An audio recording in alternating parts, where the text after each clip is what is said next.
नमस्कार, Navbharat times dot com में आप सभी का स्वागत है। मैं मुनेश्वर कुमार। मध्य प्रदेश की पूर्व सीएम उमा भारती अपने बयानों को लेकर हमेशा चर्चा में रहती हैं। एक बार वह फिर से सुर्खियों में हैं। उमा भारती ने मध्य प्रदेश की राजनीति में एक नई तान छेड़ दी है। उन्होंने सागर में एक चुनावी रैली को संबोधित करते हुए कहा है कि मैं फिर से चुनाव लड़ूंगी और मैंने राजनीति नहीं छोड़ी है। उमा भारती ने कहा कि मैं 2019 के लोकसभा चुनाव में इसलिए ब्रेक लिया था ताकि मैं 5 साल तक आराम कर सकूं और मैंने काफी काम किया है। मुझे राजनीति बहुत प्यारा लगता है। मैं राजनीति में सक्रिय रहते हुए कई काम करवाए हैं। उन्होंने केन बेतवा लिंक परियोजना का भी जिक्र किया।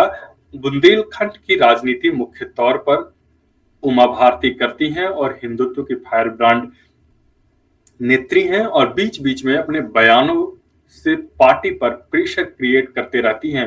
हाल ही में उन्होंने जन आशीर्वाद यात्रा में नहीं पूछे जाने को लेकर पार्टी पर कई सवाल खड़े कर दिए थे और अपनी नाराजगी को लेकर एक के बाद एक कई ट्वीट किए थे। इसके साथ ही उन्होंने ऐलान कर दिया था कि अब मैं किसी भी जन आशीर्वाद यात्रा में नहीं शामिल होऊंगा, लेकिन उन्होंने आज ऐलान कर दिया है कि मैं अगली बार चुनाव लड़ूंगी।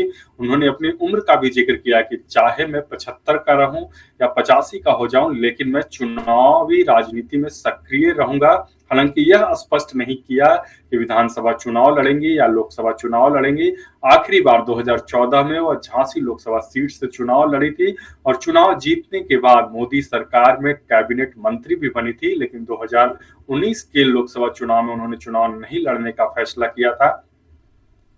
लेकिन बीते 2 सालों से मध्य प्रदेश की राजनीति में वह काफी सक्रिय हैं, चाहे शराबबंदी को लेकर उनका आंदोलन हो या फिर अपने भतीजे को लेकर लॉबिंग करना हो ताकि उनके भतीजे राहुल लोधी को चुनाव के आखिरी दिनों में शिवराज कैबिनेट में जगह मिल गई है। लेकिन उमा भारती जिस तरीके से पार्टी पर नए नए दांव छेड़कर प्रेशर क्रिएट करती हैं, तो ऐसे में सियासी जानकारों का मानना है कि हो सकता है उमा भारती का यह एक नया दाव हो सकता है, क्योंकि कुछ दिन पहले उनकी एक सूची जारी हुई वायरल हुई थी सोशल मीडिया पर। उसमें उन्होंने कई उम्मीदवारों के नाम बीजेपी नेतृत्व को सौंपे थे। उन्होंने बाद में स्वीकार भी किया था कि मैंने कई विधानसभा सीटों के लिए कुछ उम्मीदवारों के नाम पार्टी को आगे बढ़ाए हैं और ये उम्मीदवार अच्छे हो सकते हैं।